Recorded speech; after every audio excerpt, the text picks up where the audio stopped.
State 1,056. They're like not even in the running. So it's 99. What was the difference? 55. 55 votes.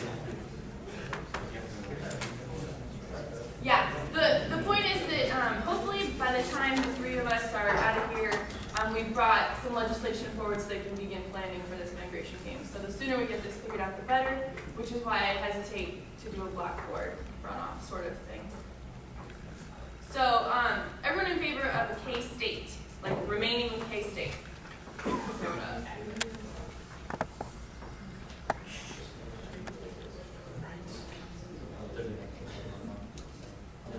Okay, and Oklahoma State, sorry. Is that a paper? Exact ratio.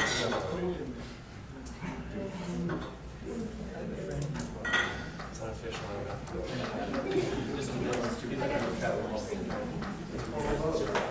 Okay, 9 to 11, we'll stick with K-State.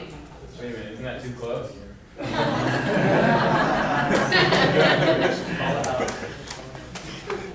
Thank you very much. Really, I do appreciate that. The next thing, in my work with the Academic Planning Committee, we've been talking a lot about the budget. Hopefully a lot of you have heard through various news things that we are in the process of cutting the budget. The Chancellor yesterday announced about $3.2 million worth of cuts as part of the $5 million plus he's been asked to cut rather quickly.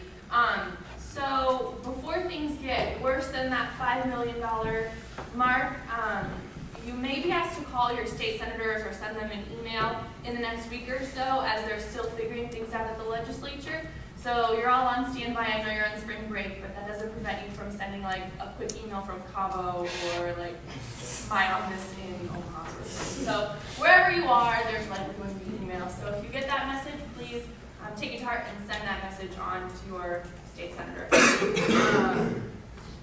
Then, sorry, this is kind of long tonight. The Student Money Management Center is having an event on April 13th. It's a quiz bowl. Sorry, there are only 4 of them, but take a look.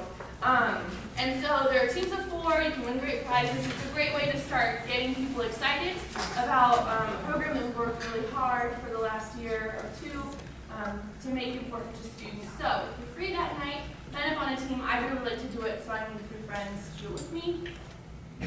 Thanks. And moving on. Today, I met with Marlene, Justin, and some of USA Today representatives about the readership program on campus. We're looking at how to make it bigger and better. For the last several years, we've been number 2 in the country as far as how great our readership program is. This year, we slipped to number 3. Thank you, school in Utah. But we'd like to be number 2 again because number 1, it's kind of like sketchy, but it's Penn State because they use their whole system. And so it would be like if in our total, it was like UNK, UNO, UNMC, and us. So they're like not counted. So we were number 1 really, but now we're number 2 because we want to be number 1 again. So if you have ideas for how to make the readership program on our campus better, let me know. Distribution points that you think we should have, also let me know. They're very open and willing to try things out in order to get more students informed about what's going on. Finally, how many of you have signed up for MyRed?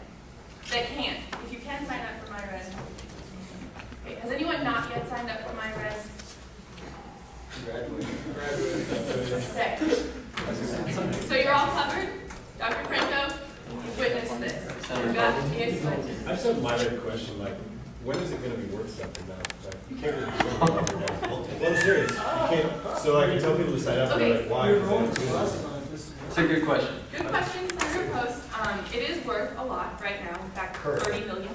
Well, but it is worth something already because in about 2 weeks, students will be able to register for classes on it, which is a primary function, I would say, at our university. It's going to have additional features in the coming year or 2 years that will make it really like ooh and ah. so the only thing I can really sell is registration, and the rest I'll figure out later. Well, registration, but I mean like it's more comprehensive from the get-go, like as far as like integration than what we have now. Dr. Franco, do you think that's like an accurate? Okay. So, like, you can see the schedule of classes from your registration sort of thing. So all of the features that we used to have like 8 windows open for, we're like getting closer to having it on 1. Gotcha. Okay? I just want to know what to sell, that's all. Okay. Don't tell me it's worth nothing. The legislature will like not be loving us. Well, yeah.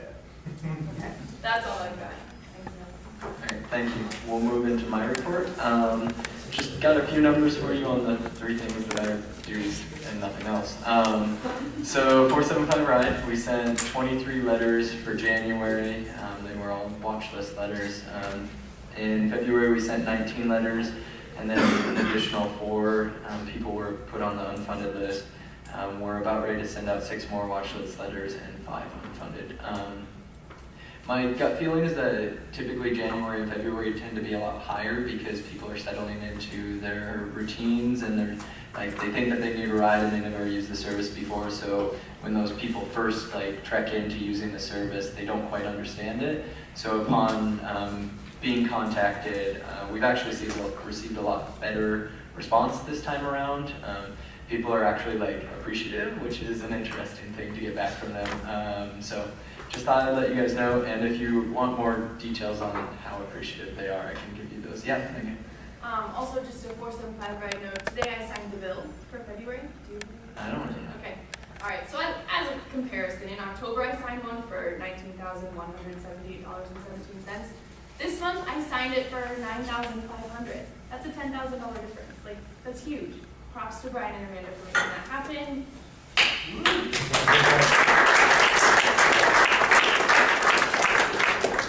Thank you. All right, well, that's cool. We'll move to the big event. On Monday, it was a little bit scary because I think we had maybe like 600 people signed up, 500-ish.